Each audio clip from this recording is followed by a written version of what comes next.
Hey everybody, Mark Agnesi here for Gibson TV. Today, I'm inside Kiss's warehouse, about to sit down with my friend, guitarist Paul Stanley. Now, Kiss is an American institution, and the Starchild has been front and center for the entire ride. And with over 100 million albums sold, more gold records than any other band in history, and 50 years of globe-trotting world tours, you better bet he's owned his fair share of killer guitars. You wanted the best, you got the best. This is The Collection with Paul Stanley. All right, we are here with Paul Stanley. Thank you for doing this, man. Oh, it's my pleasure. Been looking forward to this for a long time. Actually, I've been looking forward to it too. You know, it's nice to pull out guitars, and here we are. I mentioned to you earlier, the first episode of the show I did with Dave Amato, who's right next door, yes. and the doors are open here, and he walked me in to the incredible kind of Kiss warehouse here. So I saw this and I was like, oh, one day I'm getting Paul in here. To get started, I guess we got to go back. When did guitars first show up on your radar? When did you go, oh, I want to do that? When I was a little kid and I saw Eddie Cochran on TV. For some reason, he seemed like an even more dangerous Elvis. There was something about him that was rogue and seemed ruthless, a great attitude. Summertime Blues and Come On Everybody. So that was really the start of my introduction to guitar. Although I grew up in a family with a lot of folk music and bluegrass and opera and classical music and all, but I was convinced I could play the guitar when I had no knowledge of the guitar, just because there was some sort of connection. Guitar really is the instrument of the blues, which gave birth to rock and roll. When did you finally get your hands on one, and do you remember what your first guitar was? Oh my gosh. I kept telling my parents, my 13th birthday was coming up, and I kept saying, I really want a guitar, an electric guitar. Right around my birthday, my mom said, look under your bed. And I looked under the bed, and my heart began to break because I saw this big cardboard case. And I pulled it out and opened it up, and it was a used nylon string guitar. I was shattered because you can't play rock and roll on this. And I closed it and pushed it back under the bed. A couple of months later, I said, let me give that a go. So that was really the start, was a nylon string guitar, and I was probably 13 years old. Yeah. Did you take pretty quick? I took to it really quickly. I took a few lessons. And I wanted to go faster. And for some reason, the teacher was, no, you have to, stay at this pace. So he went and the guitar stayed. So when did you finally get your hands on an electric guitar? Probably about a year later. My first guitar was a Vox copy of a Strat, but it was a 2 pickup and it was a smaller body. And I knew nothing about guitar. I had flat wound strings on it. It was a good place to start, but I don't really remember anything about that guitar other than I had it, and it just gave way to other guitars. And ultimately, I think my first good guitar, first good electric, was a SG Les Paul, which I got in a pawn shop in New York for $120. It had a Bigsby on it. And I still remember whenever I would go to Dan Armstrong on 48th Street, if you brought a guitar with a Bigsby and you had any work done, when the guitar came back, the arm was off and the spring was out. Yeah. They didn't want to know anything about Bigsby's, but that was my first, and that was probably 1968, 69. All right, to get started. Let's get started. Got a newer brown case. Yeah, but this is the great case, and what's in it deserves this case. Fantastic. So, well, let's take a look. Oh, yeah. Look at that top. So this is a 1994, and I really believe that was really a golden year for Les Pauls. I really think that the wood and the sound, this was one of my main guitars in the studio once I had it, and it's quite a piece. This is early. Yes. Early custom shop. Yes. historic. That top as well. And that looks like an ebony board, but that is like the darkest piece of rosewood that I have seen. That is like black rosewood. That, I mean, and is this natural aging on here? Because I see some checking on it, or is this from... Kim LaFleur did quite a bit. Oh, this one did go to historic? Yeah, this went to Kim at historic. And I just wanted it to go the distance. You know, there were a few things about it that it needed a little bit of tweaking, but there was a time where Gibson in the custom shop would call me and say, "We've got a great guitar," and they would just send me these guitars, and this was one of them. And I've used this on the last 2 albums and a lot of other recordings. It's a great guitar. Stock pickups, or is something different going on in here? These are, I don't know if those are burst buckers or if they're I'm not sure what's underneath there. But it works. Oh, sounds great. Sounds great. Great neck too. Got a great neck. Man. Yeah. That's catching it. Yep. Ooh, that's... You know, there's a certain point that I think is like overkill. You know, there are some guitars that just have flame that doesn't harken back to what I remember. What an original would look like. Yeah. And this is pretty authentic. Yeah. That's a way to start. I can't wait to see what we got next. Well, we're just warming up, aren't we? Just getting warm. Another brown case. Yeah, this was one of the new Lifton cases. And I was a real stickler for what those cases should be. So I got into relicing cases. So I dye them, use acrylic dyes and Dremel tools and whatever else I need to approximate what those cases were. So, you know, it's... Got the duct tape on the handle, the whole thing. Got the whole thing. Let's see. Oh, another huge top. Yeah, this is, again, it's got that same, well, it's got that beautiful fingerboard. Dartboard. Yeah, but it's, again, it's got a gorgeous top without being silly. I just see some of them that are quilted and, you know. It's not what they looked like in '59. No. You know, what year is this one from? This is 94. This is another 94. Yeah. Something magic about the 94. 94s, for me, I just thought were fantastic guitars. Did this one go to Kim as well? Yes. So I'm assuming that's probably the Brazilian board and everything that they would do. I mean, the guitar was, I'd say, 85, 90% there. And I said, you know, these guitars deserve to be 100%. So I just said to Kim, let's do whatever needed to be done. Yeah. Now, is this studio use again? Yeah. Or? Yeah. Both of these have been used. I don't mind scratches and wear on the back of the body. Yeah. But I'm a real stickler about this. Keeping the back of the neck clean. Yeah. When that starts getting gouges, then we have, in Houston, we have a problem. We have a problem. Yeah. Yeah. Nice checking. Now, for somebody who's had a lot of bursts and still have a burst, why would this get used in the studio over an original? Is there something different that this would do or the last one would do? I've had these longer. You've had these longer than the burst you got now? than that 59. So that's really the only reason.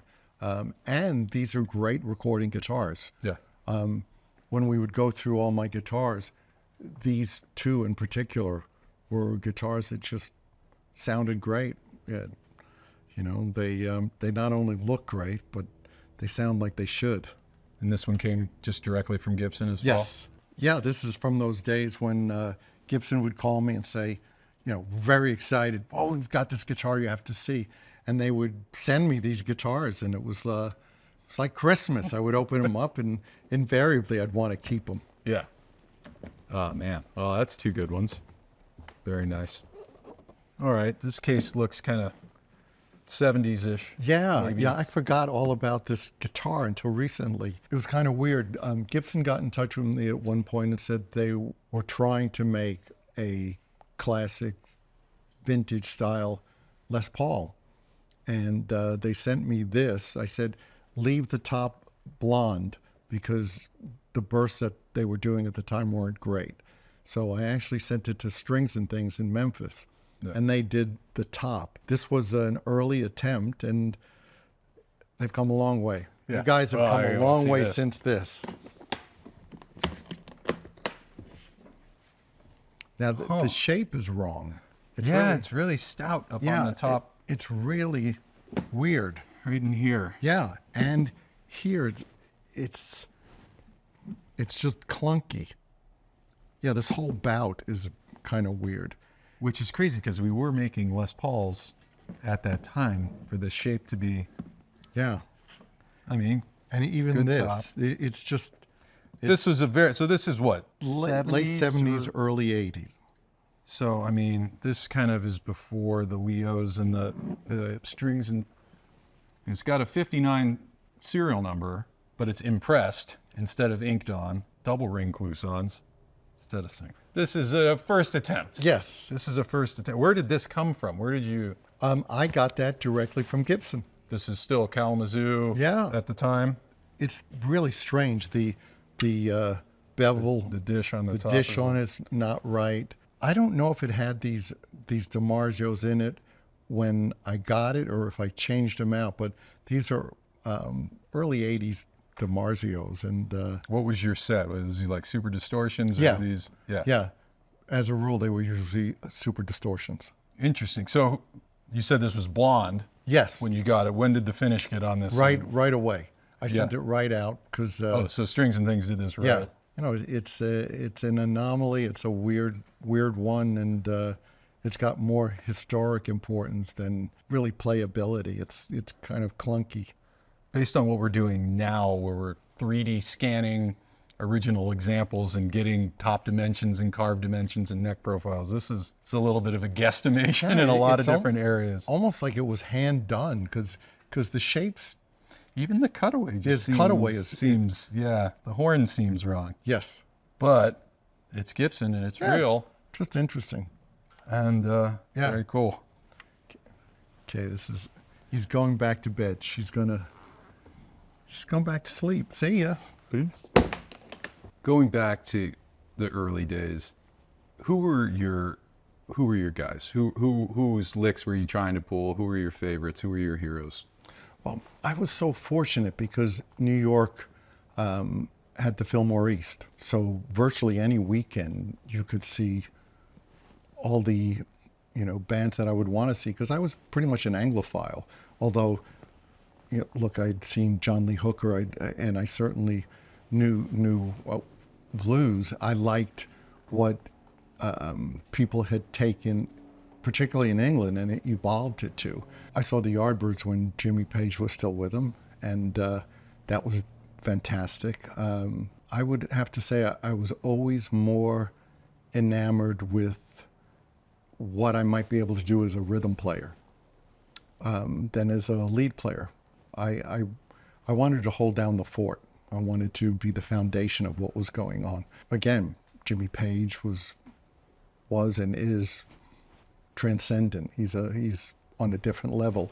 I saw Hendrix twice in '68. Saw the Who in '69, I think. No, I saw '68, and I saw Zeppelin in '69. So really, it was all the classic bands. Humble Pie was huge to me. Steve Marriott, and when I saw them, Frampton was still with them. Yeah. So really, that was really a fertile time. Derek and the Dominoes, all great stuff. Yeah. Richie Havens. Oh, another one. Yeah. Yeah. Absolutely. I mean, that wrist. I told my son when he started playing, I said, so much of playing is in the right hand. This does a lot, but this hand, it's elusive. Yeah. I mean, sticking on that, obviously as a kid, I was always drawn to lead guitar. That was the heyday of Eddie Van Halen and all of this stuff. But like as the older and older I got, rhythm guitar started to make more and more and more sense to me. Why is that so important, and why is that not something that should be overlooked or looked down on by kids who are coming up being a great rhythm guitar player? You should learn to walk before you run. I decided to just be happy walking. But the idea that rhythm guitar is a way to get to being a lead player, and the quicker you get past it, it doesn't give you the foundation you need. I can remember playing with other guitar players who were reasonable lead players, but when you said, okay, okay, now you hold down the fourth. They were clueless. It falls apart. Yeah.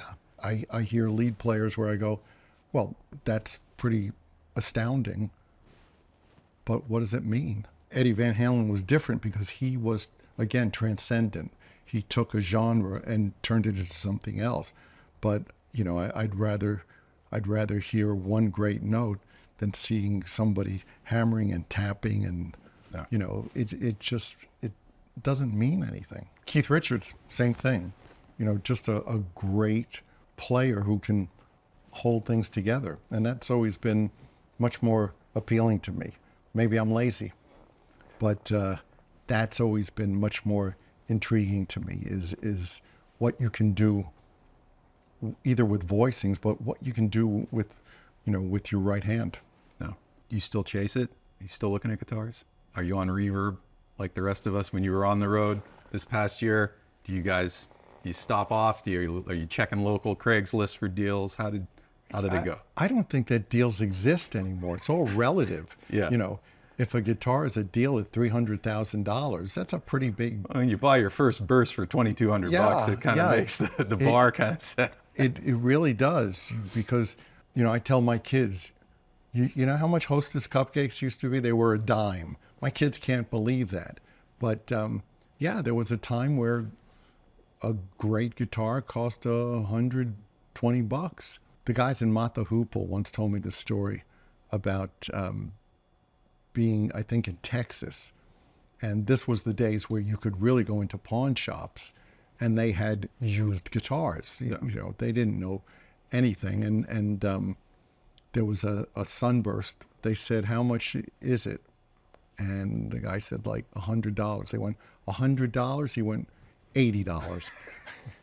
Yeah. You know, so, but I don't chase them anymore. I have this amazing 52 conversion that my friend JR in Buenos Aires gave me as a gift. And it's got cream PAFs and all original harnesses, everything, you know, converted once again by Kim LaFleur. And it was all done before I got it. And that's probably one of my best sounding guitars. That and the 2006 V are as good as anything out there. I know there's people that would argue it, but everything vintage wasn't good. They're not all they're not all gems. Yeah. No, I turned down guitars in the 70s that weren't great. I would rather have guitars that I can play rather than guitars that are in storage because they're worth so much money. That's not what guitars were made for. No. You know, musical instruments are meant to be played. You know, when people buy paintings and store them away, that's not what the paintings are for. Things are to be experienced and used. So I'm much more comfortable with what I have, knowing that it suits all purposes. Got a flight-worthy case here. This case, you could drop out of a building and the guitar would stay intact. It came with this case. My buddy JR, who I actually got introduced to by Cesar. So JR is in Buenos Aires, and he's a great, great friend of mine. And I was in his studio, and he's got quite a collection of guitars. And one of them in particular, he said, this is the best guitar. And I played it. It was really fantastic. And then at the end of the tour of South America, lo and behold, this was a gift. Wow. Yeah. I was actually with JR in London when we opened the Gibson Garage in London. And yeah, great guy. Great studio, too. Oh, what a studio. Ooh. So it's a 52 to 57 conversion. And it is just, is a note from him. It's just, I just aged a little extra. You Yeah. didn't have to even pay for it. Yeah. So it's just a fantastic sounding guitar. I mean, it's throaty. Yeah. And So for people who don't know, when we say conversions, this started as a 52 Goldtop, Yeah. which would have had the long trapeze tailpiece, 2P90s. This then got converted with the stop tailpiece, routed out. Yep. And these are original those are PAFs in there? Those are cream PAFs. And more than likely, this had the neck reset Yes, as the neck well, was- because with that trapeze tailpiece, the neck you have the angle wrong sits angle. at a different place. Yeah. So now, for all intents and purposes, you've got a 57 Goldtop out of a 52.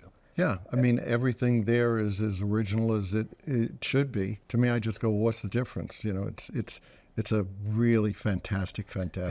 Top carve on this looks a little different from that last one. Like that is just totally beautiful. Totally. Beautiful. It's got that violin look Yeah. to it. Incredible. Wow. That's a hell of a gift. Oh, I was stunned. It was an amazing gift. No, I mean, one of the things I'm seeing, a lot of humbuckers. Yes. Did you ever do P90s? Were Yes. you ever a P90 guy? When do you do humbuckers, and when would a P90 be coming out? I had the P90s on my double cut Les Paul, the one of the cherry ones. Those, Yeah. Yeah. And it was great. And I just prefer a great humbucker. Quiet, and yeah. powerful. Totally. You know, you can hone in on whatever you want it to sound like. I think it has more variety and variation in tone than a P90. And plus, I love the way it looks. Humbuckers are just so classic. You know, when you see all the people who inspired me, they had humbuckers. You know, if you look at you know, all of Jimmy Page's stuff, or Bloomfield, the Almonds. You know, all these people just. To me, this is the classic setup. No, I mean, we saw some guitars that had DiMarzios in them. I know you use a lot of like a Duncan 59 and a custom 5, I think, in a lot of the Iceman. What is it about real PAFs? When you hear original PAFs, what's different about that than when you hear some aftermarket newer pickups? I think people sometimes expect them to be hotter. They're not, But they're not. Yeah. You know, the magnets are not necessarily what you expect them to be putting out, and the tone is warmer. You know, there's a warmth to it. It's a great humbucker is the perfect blend of warmth, you know, and overdrive. Yeah. You know, something sweet about it. As far as gifts go, Doesn't get much better. that's pretty good. Thank you. Yeah. Thank you. Wow. Another brown case with some character. I think we've worked our way up the food chain. Food here. chain. Yeah. Yeah. This case, I aged, and Did you do these stickers too? Yes. This is all new stuff? Oh yeah, the stickers are all new. The whole case has been aged by me, and I just love this case because it's so sturdy as opposed to some of the originals. So it was the best way to house this particular guitar. But yeah, this is a new case. Not a new guitar in there though. Not a new guitar. Oh yeah. So that's This is this is your guy now? yeah, this is a 59, and it was patched up after. Oh yeah, the snake bite from the Yes, Bigsby. from the Bigsby. And this guitar was re-necked and have no issues with it. It feels and plays amazing. And Great top too, really blistery and peekaboo when it hits the light and certain things. You start Yeah. seeing whole different dimensions on it. yeah, so it had a finish on it that I really wasn't crazy about and was a bit of a stickler for. So I had it refinished, and it's exactly what I wanted. Yeah, why not? Now, we were talking earlier. How many bursts did you go through? How many different ones did you own throughout? Just four.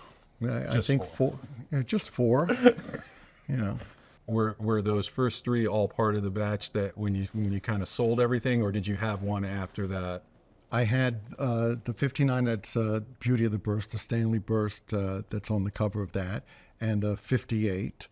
And after that, I had the one that I sold to Dave Amato that belonged to one of the guys in Wishbone Ash. And He called me that day. He's like, "What? He's got a burst from Paul Stanley."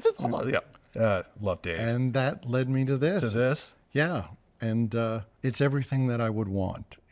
Again, the idea of everything having to be original is of no concern to me. Yeah. If it's great And if it looks great, it's great. Do you know where the Stanley Burst ended up?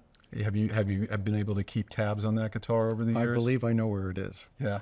I can't get it back, that's for sure. Not going to happen. No, I put out some feelers, and that's not to be. And again, it's not going to be twice what I paid for it. It's going to Not going to be four times. No, four times what you paid for it. Yeah. So it was great. I climbed that mountain.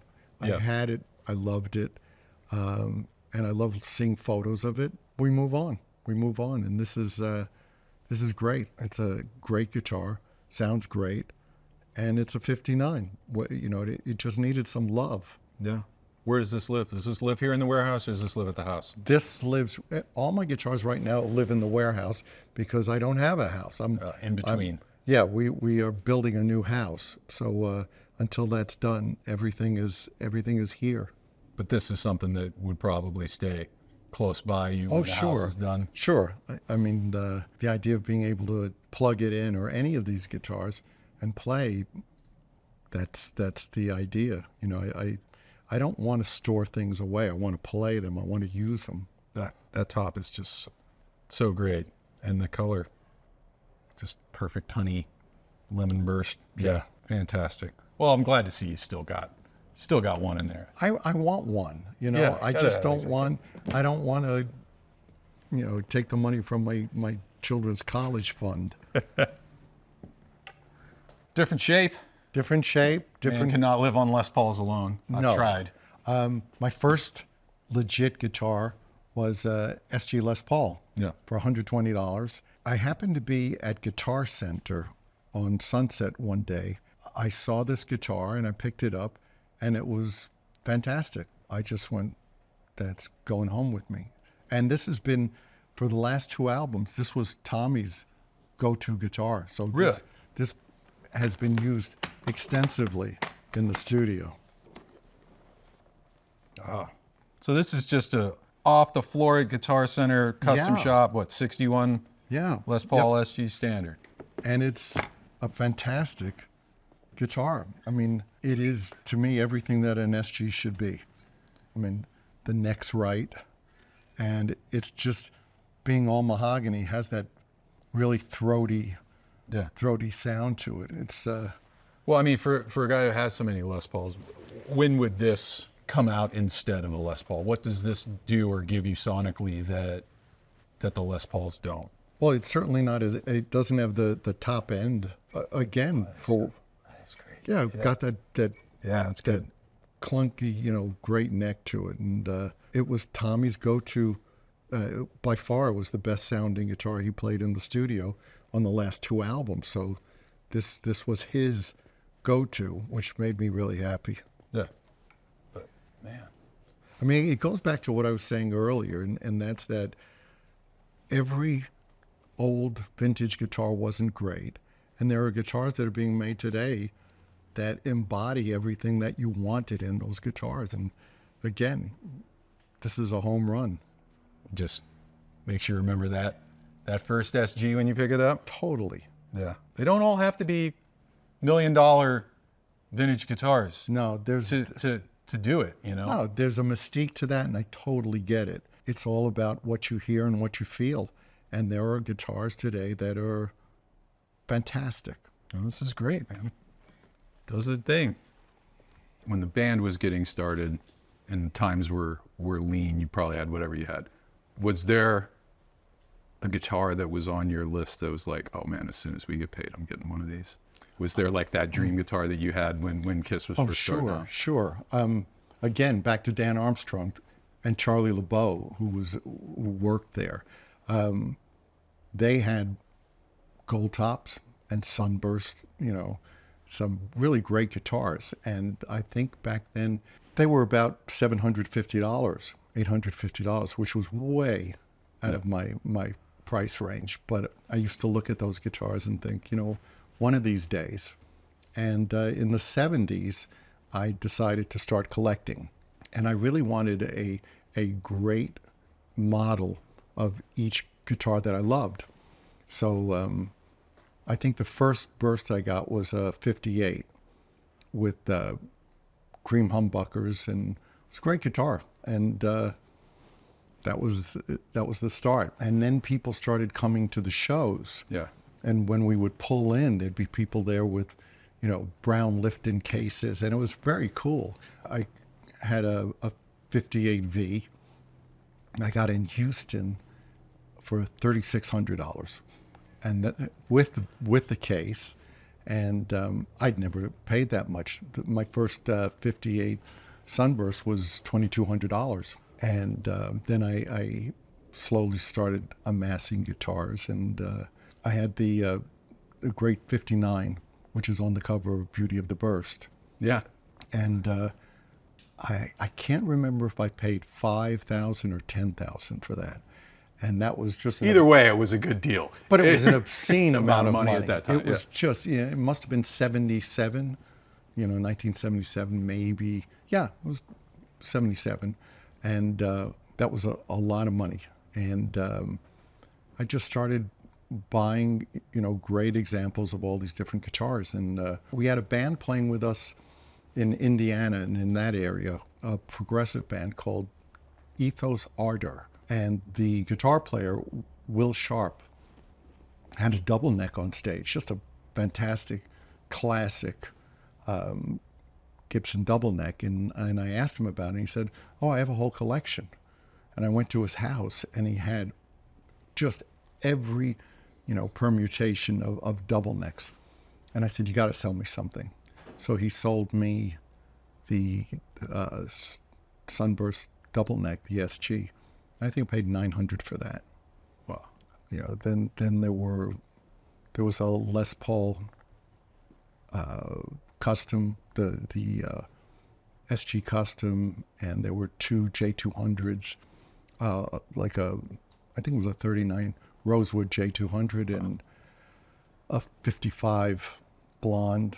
So really, I had a great two Goldtops, and it was terrific. I had them built into the wall, and they were suspended by piano wire. So they were lit from above, like God was, bestowing this beauty on me. And for whatever reason, in the early 80s, I just decided I didn't need them anymore. Sold them. And I made a profit. I was going to say probably it still had some good returns even in the 80s on that stuff. I got $50,000 cash for all those guitars and made a profit. Yeah. Arguably that's probably worth about $3 million today. Yeah. But I've done okay. Yeah. But as soon as you guys started making money, you started buying. That was... Totally. Because there were certain things that I aspired to when I was growing up, and whether it was seeing Mike Bloomfield with a Burst, or seeing Dave Van Ronk or Eric Anderson with a J200. There were certain levels that I wanted to reach, things that I had aspired to. At some point, I just decided to get some more guitars. And I haven't been a purist in the guitars that I've bought since. It's purely at this point about what I like, and a lot of the guitars have gone to historic makeovers, to Kim. Yeah. And Kim's fantastic, and Kim's worked on a bunch of my guitars. Tom Murphy I've known for decades. But for me, it's been, I don't know that it's recreating what I once had, but it has to feel right. For me, I think relicking, if you want to call it that, is really an art. I don't want a guitar that looks like it was dragged behind a truck. No.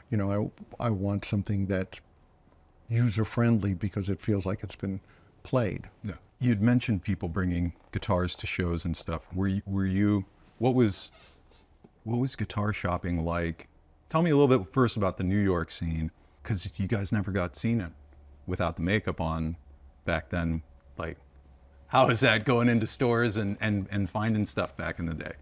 Well, it makes you a little neurotic. Yeah. You get so used to this idea that you can't be photographed that peripherally you can see a camera. You'll walk around and you'll know when somebody's trying to photograph you. And that was really part of certainly the early mystique of the band, is never seeing them. But I'd been going to 48th Street from the time I was 12 years old. So everybody knew me on 48th Street. The original Manny's was there, and I would just go down there to see what rock stars would come in, and I would just hang out there. And that was a time where if you weren't buying, they weren't showing you anything. If you went in and said, you know, I'd like to see that guitar, they'd say, show us the money. Manny's and Terminal and Ben's Music, Stuyvesant, We Buy, and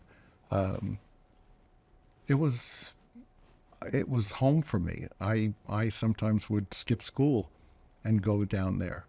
And then around the corner, a little bit later, you had Larry DiMarzio upstairs on West 47th Street, winding pickups, and Steve Blucher was up there. So it was a really interesting time.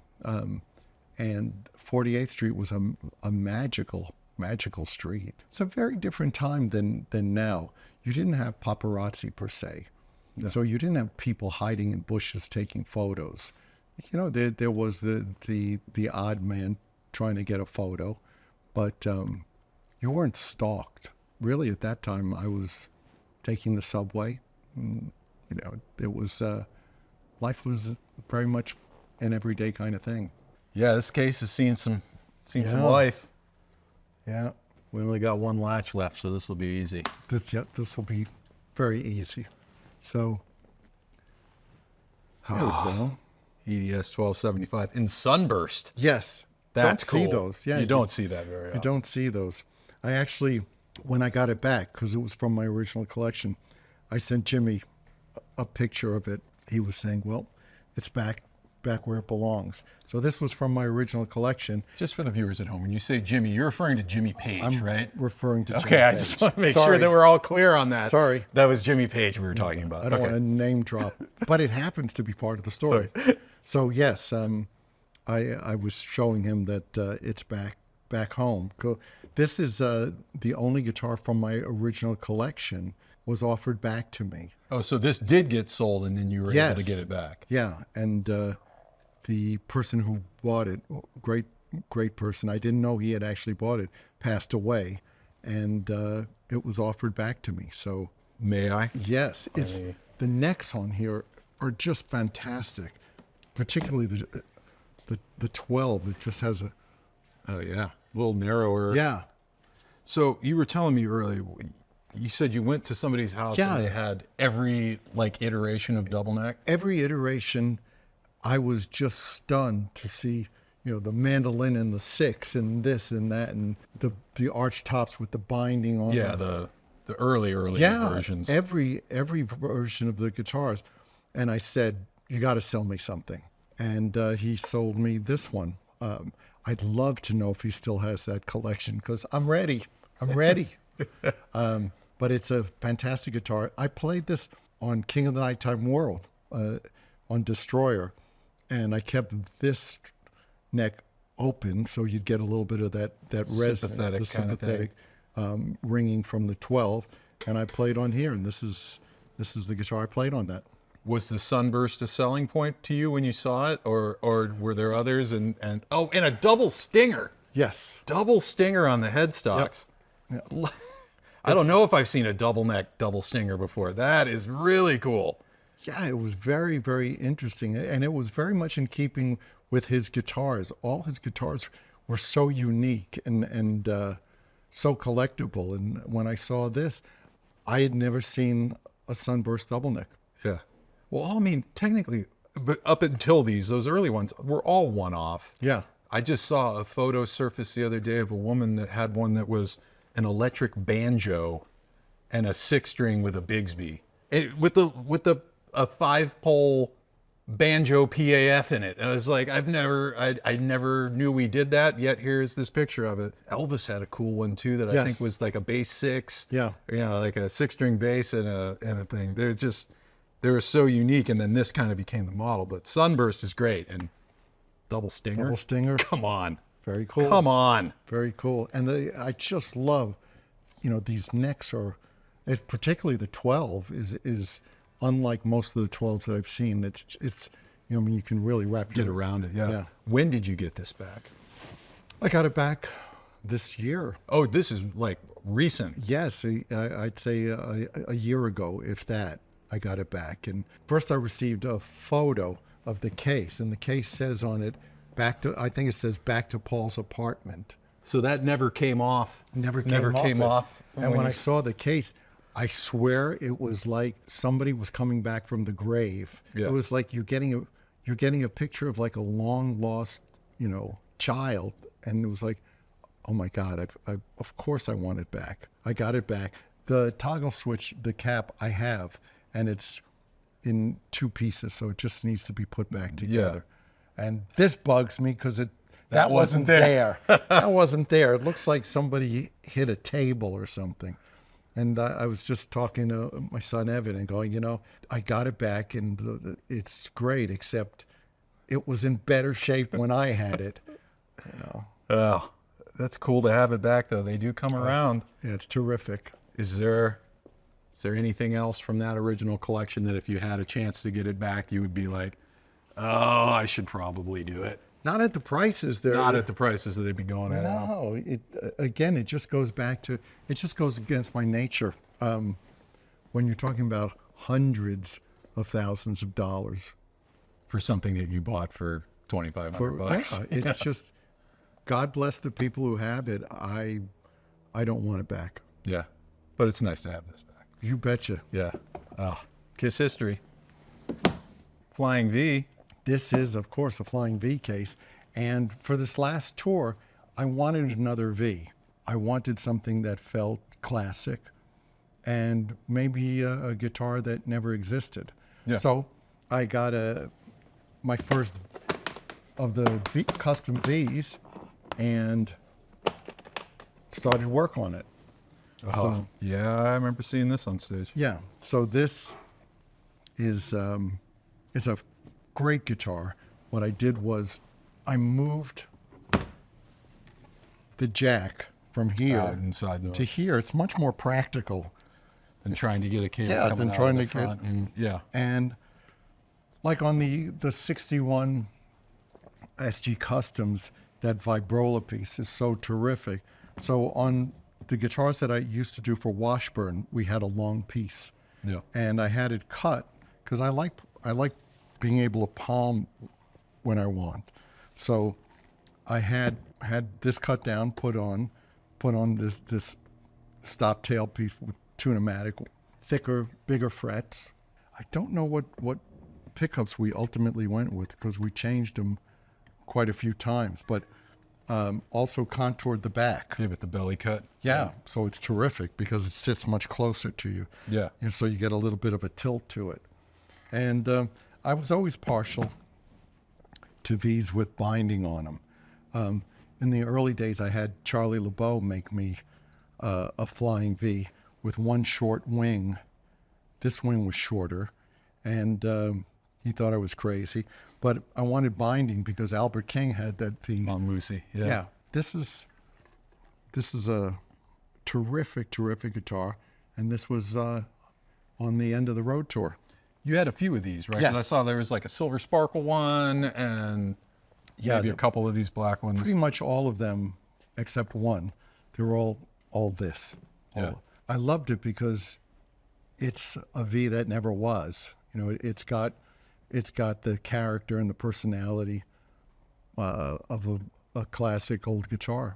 And it's got a little Starchild. It's got a little Starchild on it. Is this rhinestone related here? Yes, of course. This is why the burst didn't come out on the road, yeah, right? Yeah, there's no bursts on tour. This got chewed up in no time flat. Great. What was it like? I remember all the old Kiss albums. Kiss plays Gibson guitars and Pearl drums because they want the best. What was it like to, you got Tommy back on stage and Gene did his deal, and to finally have some Gibsons back on stage too? It's at the end of it when it all started that way too. Well, things, I think in life things hopefully come full circle. Yeah. Gibson has always been a part of my life, and Gibson is pretty much, for me, the standard that I was hoping to reach, be able to have Gibson guitars.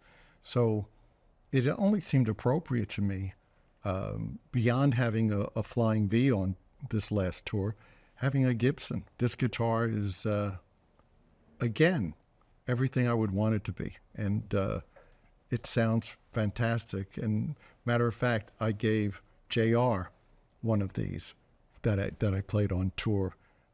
Fair enough. More as appreciation, just because I was so humbled.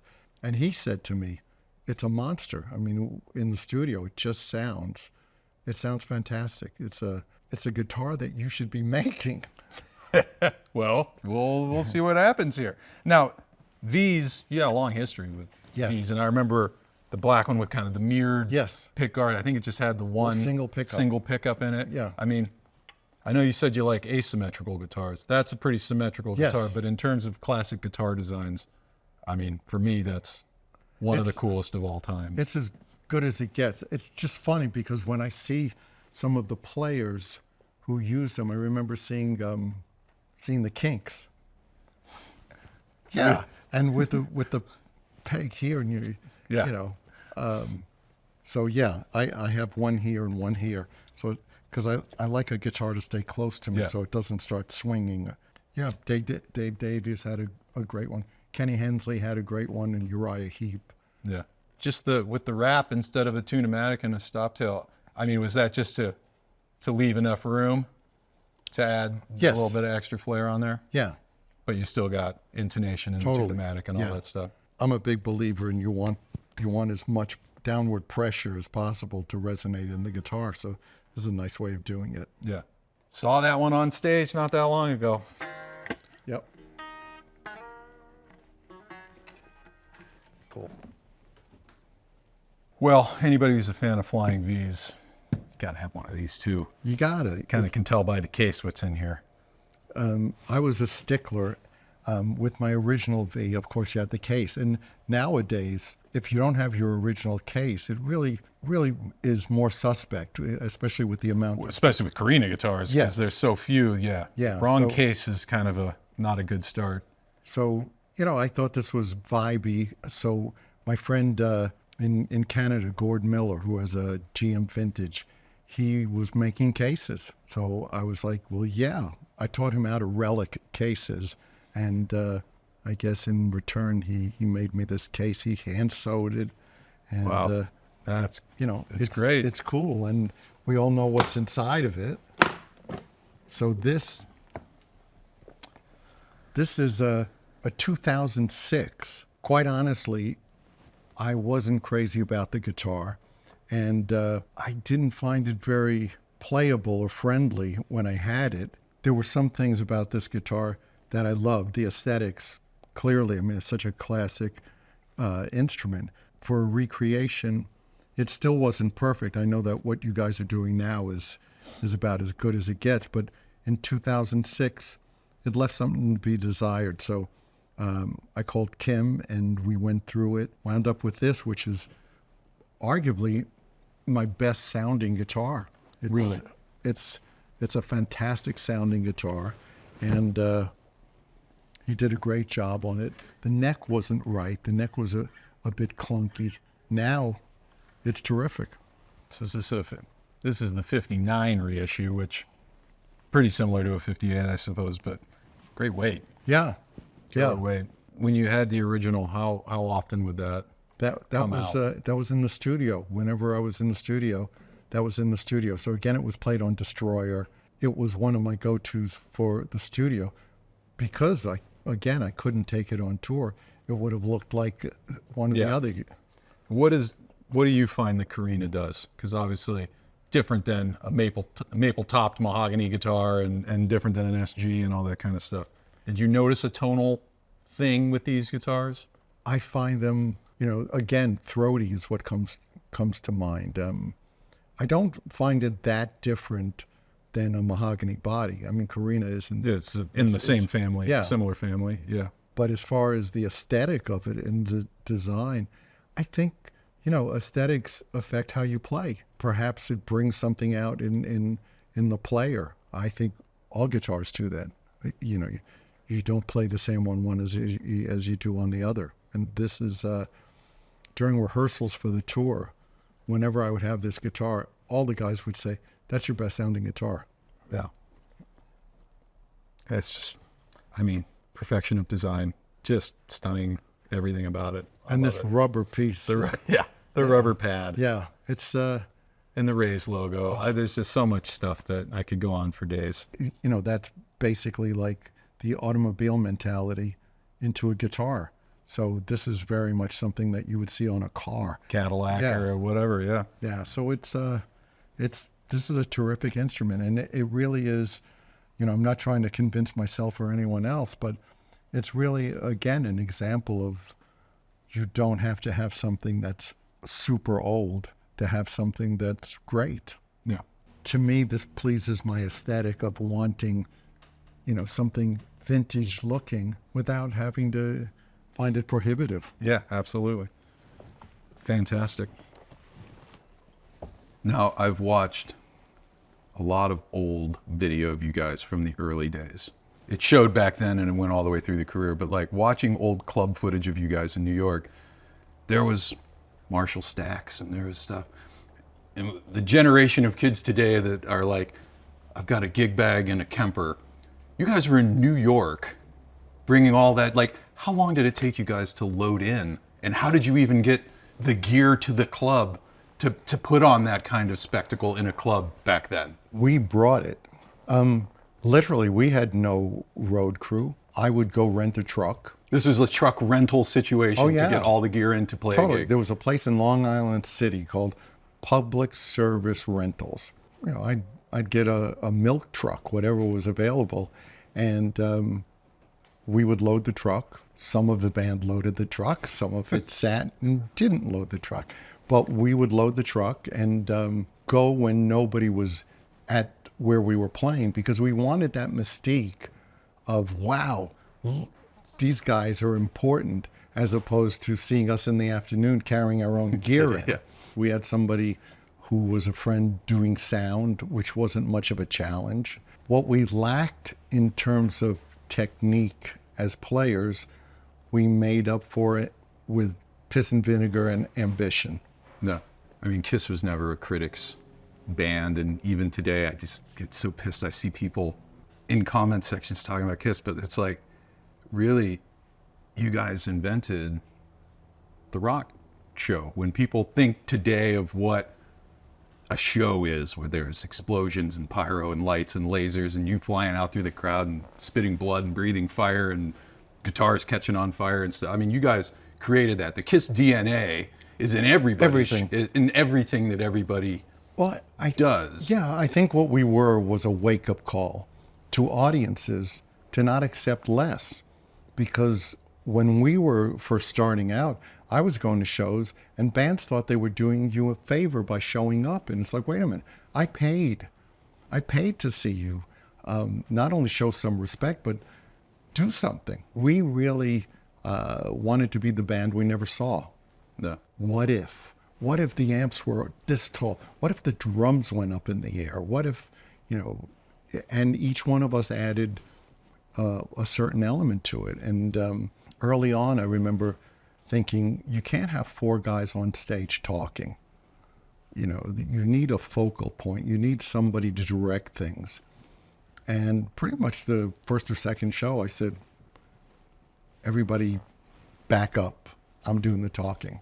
Testify to the power of rock and roll and make everybody feel that we were all part of this together.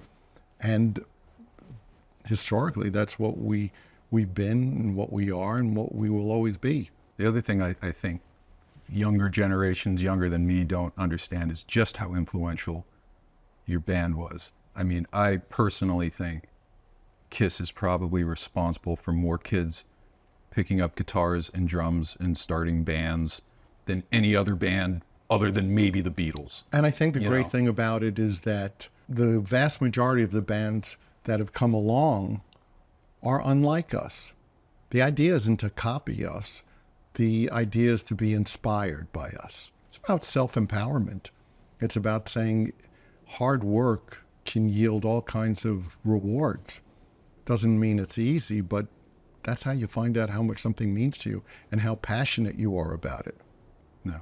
Are there any moments that stick out to you as a guitar player, as a songwriter, that when you look back on, you go, man, that was really special. I think that with time, I've become a better songwriter. That's a technical assessment. But in terms of writing, I can't recreate the naivete that I had early on. A song like Love Gun or Come On and Love Me, I couldn't write that today. I know too much.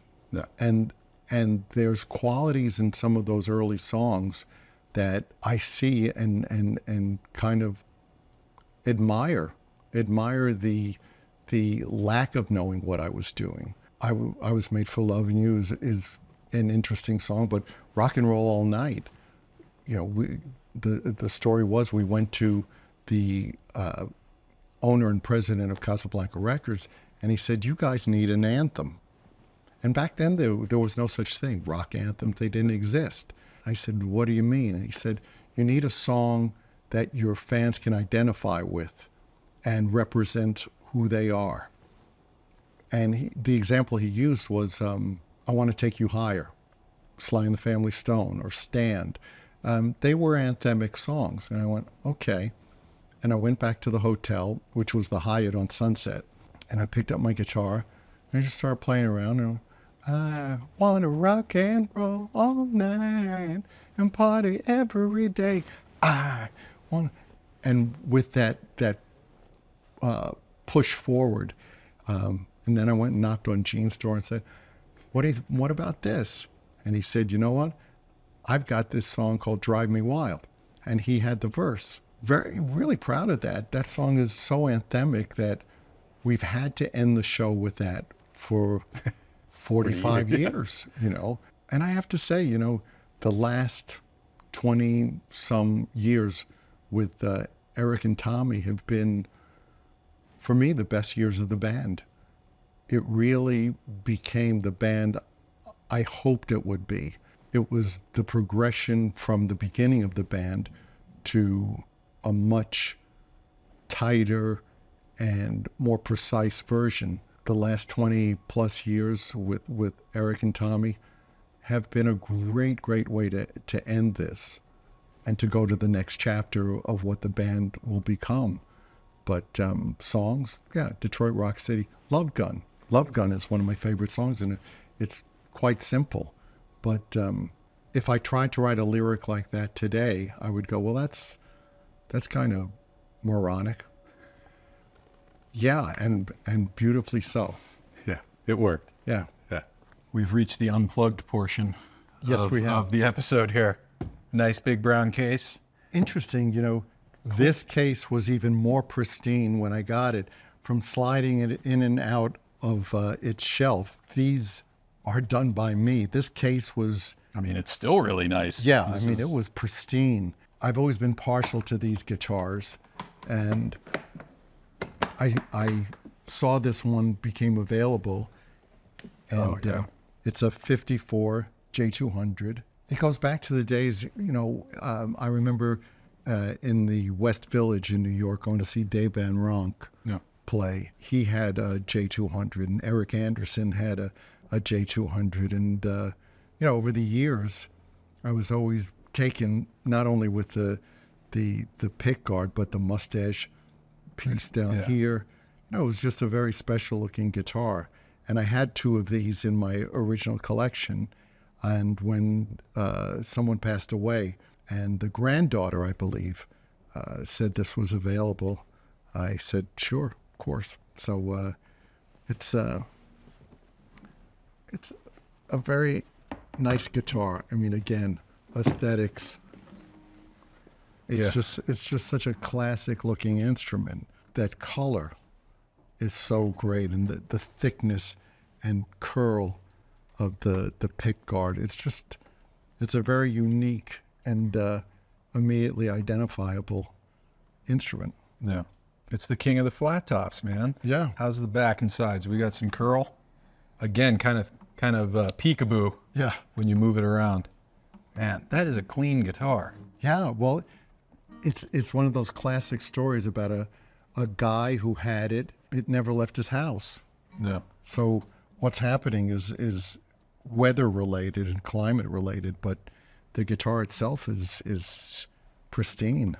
No. And, you know, when you're gonna put a strap on these, you always got to go, where do I put the button? Do I put it here? Do I put it here? We'll put it there. Yeah. You know? You know, I love when you see guys with this strap, you know, and the guitar is like, Yeah. you know, for Back me, to the old tie the piece of rope around Yes. the top of the headstock yeah, trick. I can remember having something around the tuning peg. Yeah. But yeah, for me, this is the spot, but I'm not going to do it. Well, that's part of the vibe now. And Yeah. it's, you know, that's great. Man, that is a clean guitar. How long have you had this? Is this recent? I'd say 5 years. Yeah. How often do you play acoustic? You sit around the house and play acoustic, or is it? Yeah. I have an acoustic next to the bed from a luthier in Canada named Michael Greenfield, and it's a fantastic guitar. So, and the guitar that I have home that he made has that port. On the side port? Yeah. And it also has a piece to cap it.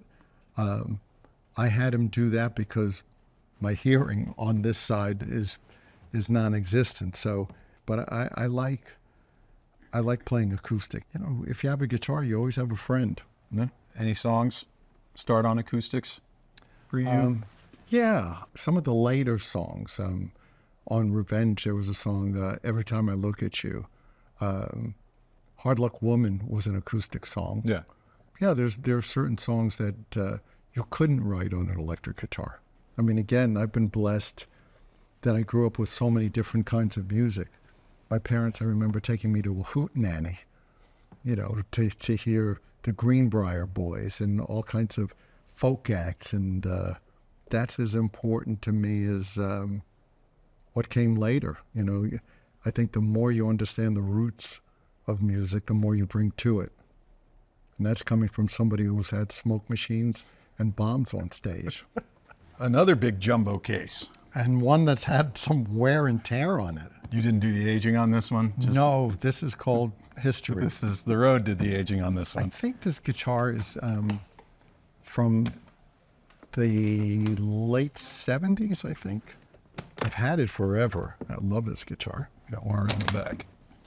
Ooh, yeah. Yeah, this is... Is that a Guild F512? yeah. Rosewood back? This isn't the guitar that was in the Forever video. No. Because you were playing a Guild Jumbo in that video. Yes. Is that a 6? The blonde 6 that you saw. Oh, that was okay. Man, they do know how to make a 12 string. Oh. That's...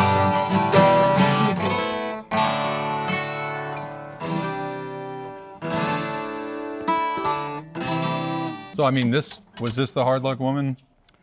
'Cause that's a 12 on there, right? That is a 12. This is the sister of the guitar in Hard Luck Woman. Peter destroyed that guitar. Oh. He had a temper tantrum and took the guitar and smashed it. Was that a 512 as well? Yes. A great guitar, and this has to be 45 years old, I would think. Let's see. Westerly, Rhode Island tag. With your folk love, I mean, the 12 string is kind of, that's Well, the staple of the folk and it's scene. and if you can wrap your hands around, you know, a double set of strings, it's quite forgiving, you know, because it's so orchestral sounding. Did you ever do Guild Electrics, or was it the acoustics that the jumbos in particular that brought you in? The Thunderbird and the Polera. Yeah, the kind of the fun shaped one. Yeah, the one Zalyanovsky had one of them. With the built-in guitar Yes. stand in the back. Yeah. I played a bunch of those, but I didn't own any of those. But they were cool. There was the one that Zal had, and then there was the other. And they had the built-in guitar. Which I don't if you have one of those, I don't recommend using that. Don't do that. Just put it on a regular stand. Don't do that. So This is great. I think this is the first Guild we've had, definitely the first Guild 12 we've had on the show. And I mean, you got a 112, a 212, a 312, a 412. This is the 512. This is the Big Daddy with the rosewood back and sides. I mean, it's a piano. It is a piano in guitar form. Yeah. Well, for anybody who's a fan of acoustic guitars, especially fingerstyle playing on acoustic guitars, they know about James Olson. When did it first come on your radar? About 6 years ago, I started thinking about having an acoustic guitar that was, if not a reward for the amount of time I've been playing, and kind of like the gold watch. Gift to yourself. Yes, and Jim Olson, he's made James Taylor's guitars. It just took one of these guitars to play like James Taylor. I would have bought one a long time ago. But I got together with Jim and we just hit it off. And we collaborated on this guitar. And he loves the guitar, and I just see it as an amazing piece of art. It's not Barry Lily. Like, see this thing. I'm very excited. I haven't seen or played one of these in several years. Oh, wow. Look at the inlay work on this thing. So I designed the inlay work, and a really fantastic artist, Larry Robinson, did him. Again, the guitar is called the Rose, and the top is torrefied Adirondack spruce, and the back and sides are old Brazilian. Old growth Brazilian. Yeah, why not? So I think one of the things that I've always loved about Olson stuff is it's not derivative of anything Gibson did, and it's not derivative of anything Martin did either. No, it's its own thing. I don't look at this and when you hear it, I don't go, oh, it's kind of 0002080, or it's kind of like a hummingbird. It's an Olson, and it's its own class, and his necks are just insane. I mean, just the workmanship that goes into this. And he takes such pride. He was so excited, as was I, to do this together. And from the ground up, we were on the phone all the time. And so this is similar to the James Taylor shape. His would normally be, I believe, cedar. Yeah. Cedar tops with the rosewood back and sides. The spruce top probably brightens this up a little bit. Man, the inlay is just spectacular. So detailed and tiny, yet it's just... So you designed all of this. And Jim said, when the guitar was finished, and it's on his website, but Jim said, I thought it might be too much. He goes, but it's fantastic. When does this come out?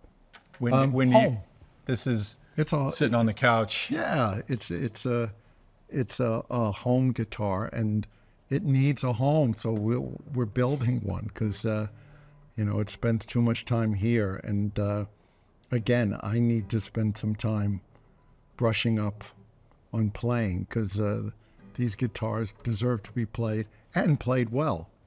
But it's pretty spectacular. Yeah.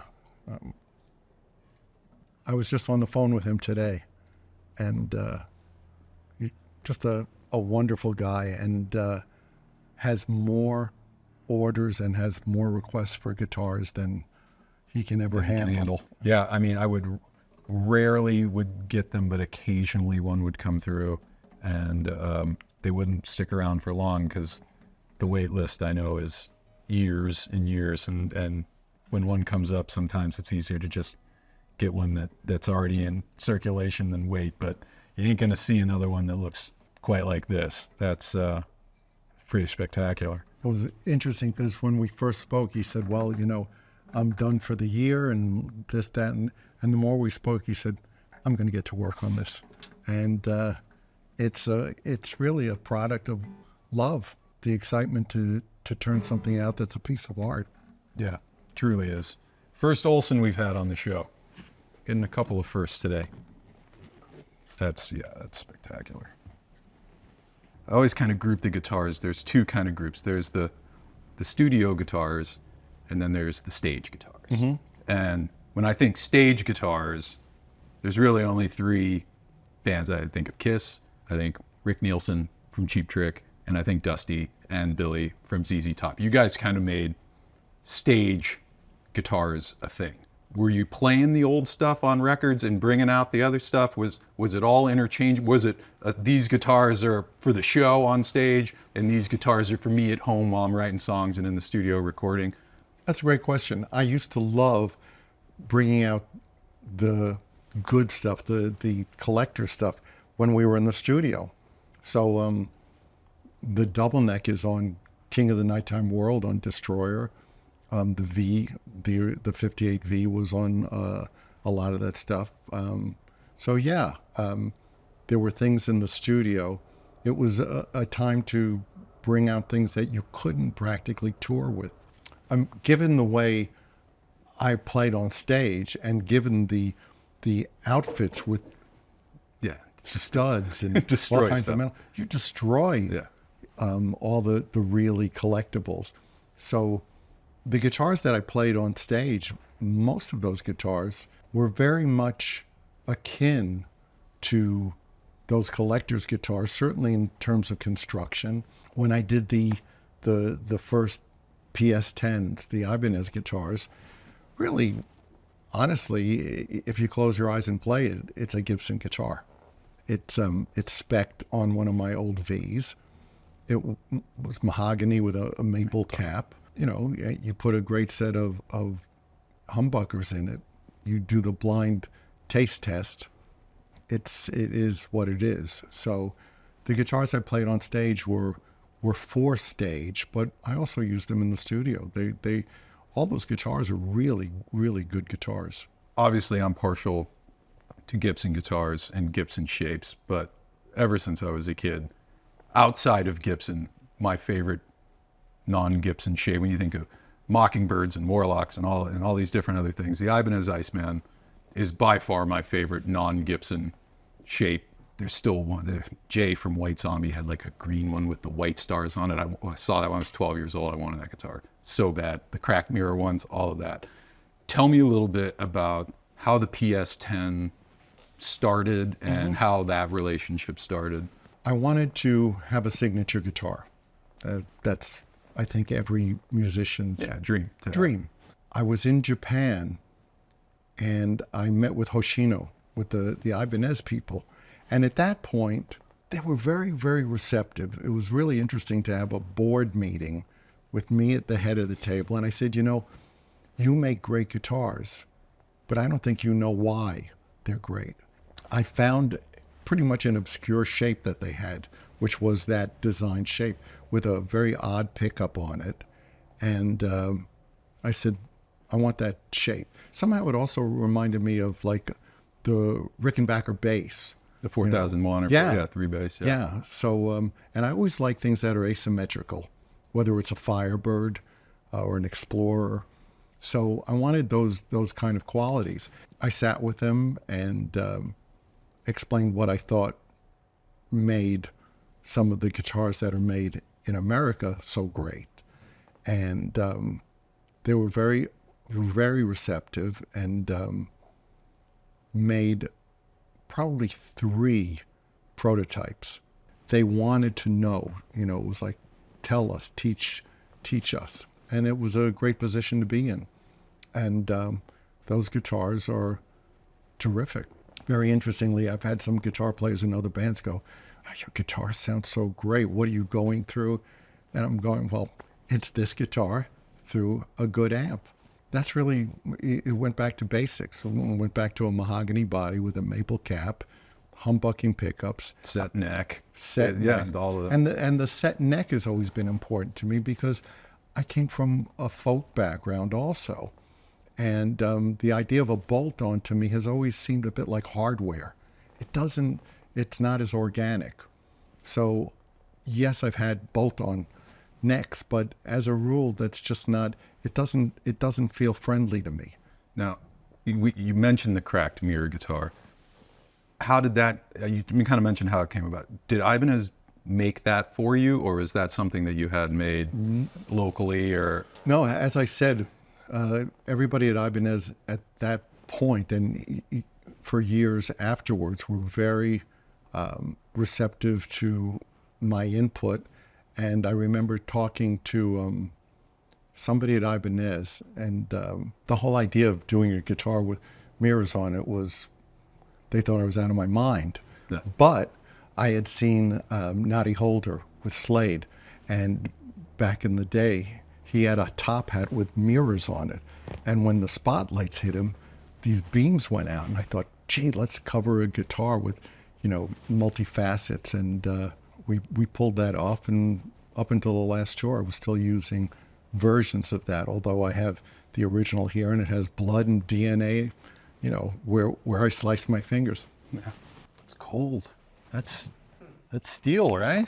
I think it's Or aluminum. Man, roadworthy. Yeah. Very excited. Latch. So, Oh yeah. So this was one of the 3 prototypes that Ibanez made, and made very quickly for me to give them feedback before they started producing and mass producing the guitar. So when would this have been? This is like 76, 77? 77, I would say. 77? And this one in particular, they put the knobs a little too far up, so they wound up notching the pick guard. The distance here changed, and the toggle switch. It was like recessed inside of the... Yeah, it was very interesting. In the drawing that I gave them of the guitar, it had a poker chip, Yeah. and they didn't figure out that it was a poker chip, so they actually recessed it to get that ring around it.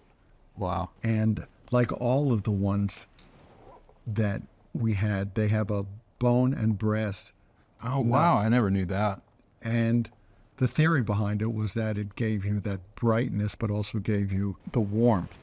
Does that brass part almost act as like a 0 fret as well to kind of, or is it just, man, I've never noticed that on these. Yeah. Crazy. Yeah. And this is brass. Was that? It was originally chromed. It was? Oh, Yeah. okay. Oh, and the chrome is worn off. Yeah, Might need a fret dress. But, yeah. oh, man. So this shape Yes. existed The shape briefly before you got a hold of it. They had this, I think it was a cheap guitar. It had this really weird big pickup, and it kind of had a Firebird sunburst kind of finish. I just thought, that's a great shape. And there were 4 knob as well, right? Some of the early ones? This one had almost like a Selectronic on it. Like a baritone or something? Yeah.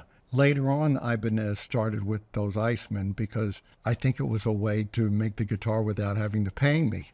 Yeah. You know, without giving me the royalty. Over time, Icemen and PS-10s got kind of interchangeable, but they're different guitars. They're different guitars. Yeah. So this was the original with this wide What is that? 2 pneumatic. Is that like a It's like badass or a like a shower? Was it Shower a shower? or- Yeah. Gibraltar or one Yeah. of those? Yeah. Was But the yes. yeah, go ahead. Well, the thing that made these great was that there's a block underneath that's recessed into the guitar. So the theory behind that was more contact, more sustain. Yeah. Was the purfling on the top your? Yes. That was part of your design? Yeah. What were the pickups? These are DiMarzio's. DiMarzio's on these original ones? And the mirrored parts on the back. So you were saying this, so that binding is truly binding a maple Yes. top Absolutely. to a mahogany back. Yes. With the set neck. Yes. 3 aside And I on love the headstock. You know, yeah, it it's a had really this smooth joint. transition. Yeah. If you look at it from the side, you really see How sleek it is. Yeah. Wow. So yeah. So I mean, this was a proto. Did this ever come out? Would you use this, or did this just kind of get kept as a reference while the real ones were being made? And you can see it's neck through body. Oh yeah, you can see the seams here. Yeah. This was a This is a full neck Yeah, through. this is oh, a- you can even see it more on the back here. and this was a prototype. What wound up coming out was almost identical. We have one, so we can Oh, show let's you. see that next. Here. So this is what that prototype ultimately. This is the guitar. It's really cool. You know, it's got the inlay Paul Stanley. Paul Stanley on there. We got now the correct knob Yeah, placement with the full size and guard. the knobs have that rubber. The piece rubber on it grip for on tra- there. Yeah. Yeah. So And the Ibanez logo is now moved up to the top of the Yes. headstock and your signature on the truss rod. Yes. So And, a few different variations from the and proto. that Rock of Gibraltar that spans the width of the bridge as opposed to just being post going in. Yeah. So this one saw some road. This thing. Yes. This thing was out. And this is not neck through the body.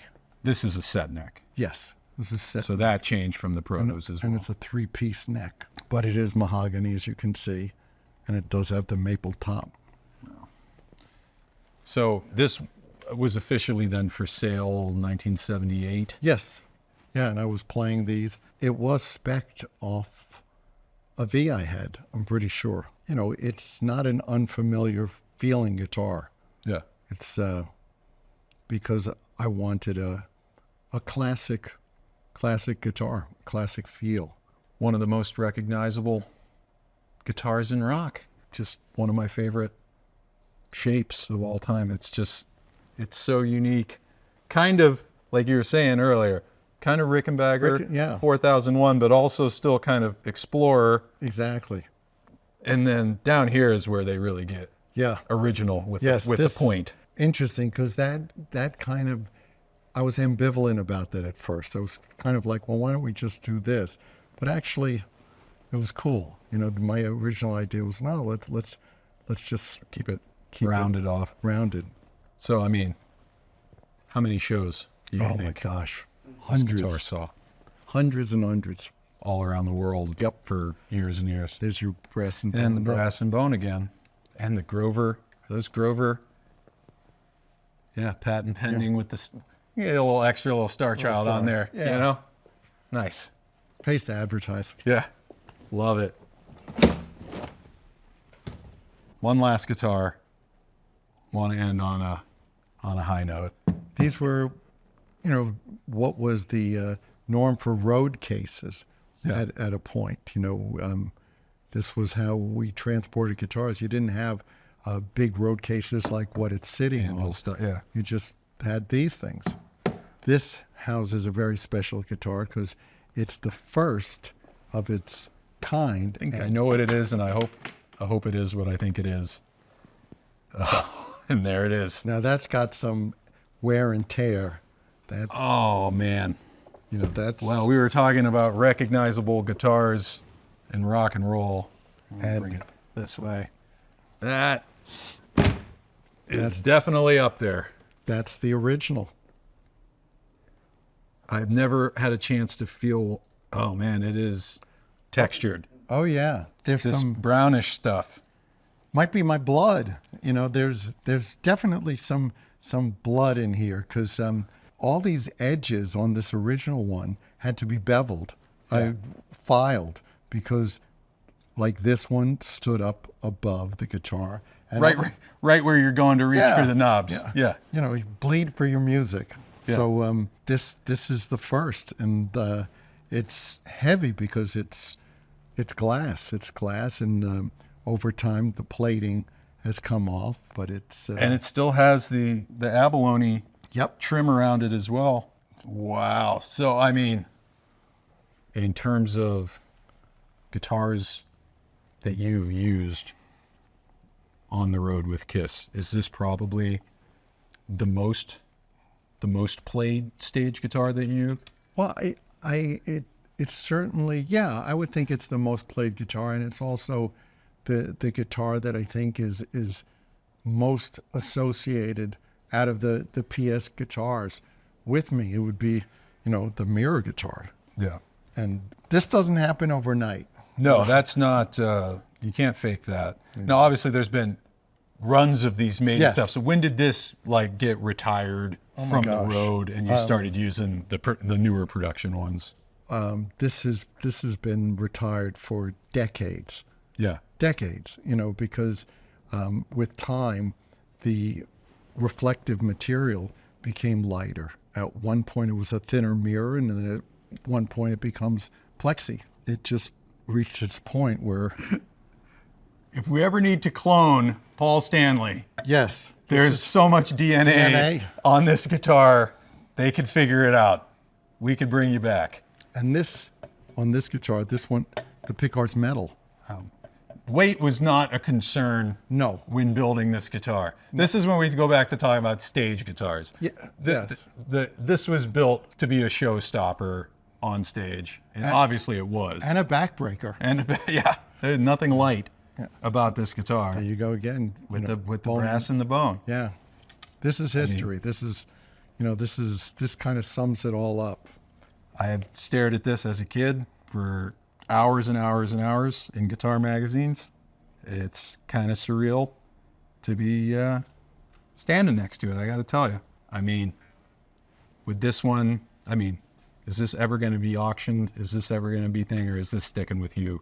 This one's going to go to the family and forever. I mean, do you ever think? Well, I know I mean, everybody seems to be auctioning off their collections and everything. I know this. I've heard offers for this guitar that were pretty substantial. Make you stop and think about it for a while. Yeah, or at least take a deep breath. Yeah. Who knows? Who knows? I mean, I love it, and it kind of really encapsulates my whole career. I mean, this really shows its wear and tear, and it was another step going to this cracked mirror. And I think, you know, when people talk about the PS-10s or the cracked mirror ones, that's really the ultimate. Yeah. And this is the first. Wow. Spectacular. The real deal. I was hoping we would see it. It did not disappoint. I saw you on the farewell tour in Nashville. Brought my whole family. My 6-year-old and 9-year-old sons are both huge fans. It was my 6-year-old's first concert. Got it in right under the wire. Got to see it. We were watching, my oldest son and I got the pay-per-view on the final night at Madison Square Garden. How long after that show did you go before you picked up a guitar? Was it the next day? Did you give yourself some time?